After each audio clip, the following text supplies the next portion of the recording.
Episode opening images don't get more promising than this. The sight of Don Eladio, the backslapping Mexican drug lord, diving blissfully into his backyard pool. Fans of Breaking Bad recognize this shot as a callback to a moment that is chronologically in the future, Eladio's demise in Season 4. You may recall that later dive as an involuntary reaction to the lethal poison that Gus Fring delivered by way of a bottle of very expensive liquor, the endgame of his counterattack against the cartel.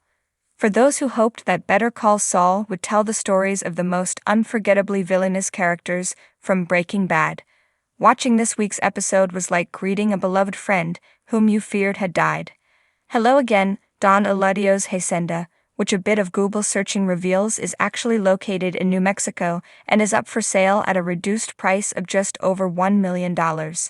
We weren't simply reintroduced to these people and their web of meth, cash, and forced bonhomie.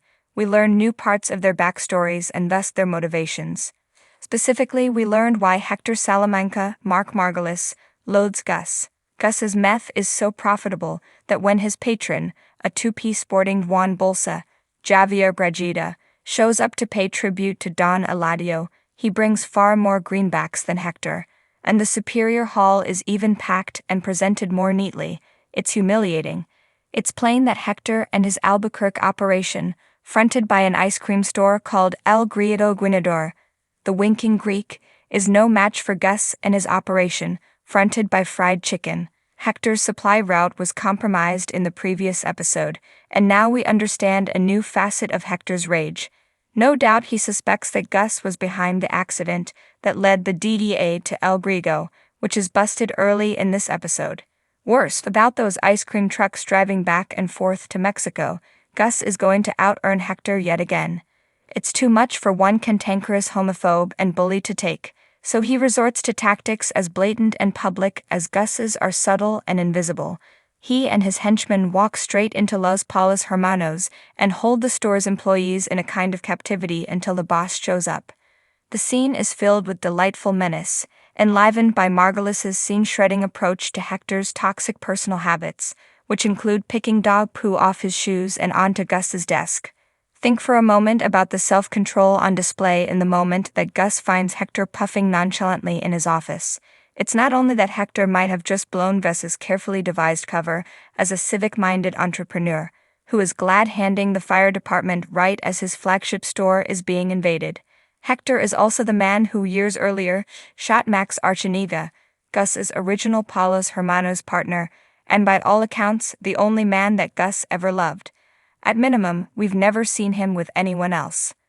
We understand what Gus means when he tells Mike that a bullet to Hector's head would not result in a sufficiently painful death. One of many blanks yet to be filled in this yarn is how, exactly, Hector winds up mute and in a wheelchair, speaking only by means of a bell he rings with one finger. It seems obvious now that Gus will have a decisive hand in whatever lands Hector in that terrible condition. At the same time, round 27 of the Jimmy vs. Chuck Battle Royale finds Jimmy back to his underhanded ways. He is called in a favor, asking Mike to show up at Chuck's house as a handyman to fix the door Jimmy busted, and thus the list of Mike's skills grows longer, although the main point of his visit has nothing to do with the power tools he uses to keep Chuck at bay. He's there to take a bunch of photographs, which he later shows to Jimmy. What is the point of this illicit photographing exercise? Let's tally up what we know. First, the pictures will somehow be involved with a hearing to determine whether Jimmy should be disbarred. Second, the shot that tickles Jimmy the most is the one of a gas lantern sitting on top of a stack of newspapers. That tells the whole story, he tells Mike, while they eat together at a diner. Third, in addition to photos, Mike also hands over a piece of paper. We learn nothing about it, other than that it came from Chuck's address book, or from very near it. And that's it for now. I was glad to see Kim offering some invaluable aid during this caper. I was worried that she was going to spend this season as a moral compass, which is just no fun for anyone, especially viewers. I hope she is just getting warmed up. Bring on Wicked Kim. Less impressive to me was the moment in the opening scene when Don Eladio tells Hector that he appears jealous of all the money produced by Gus. As the maxim has it, great writers show, they don't tell. It was blatantly obvious that Hector's feelings were hurt.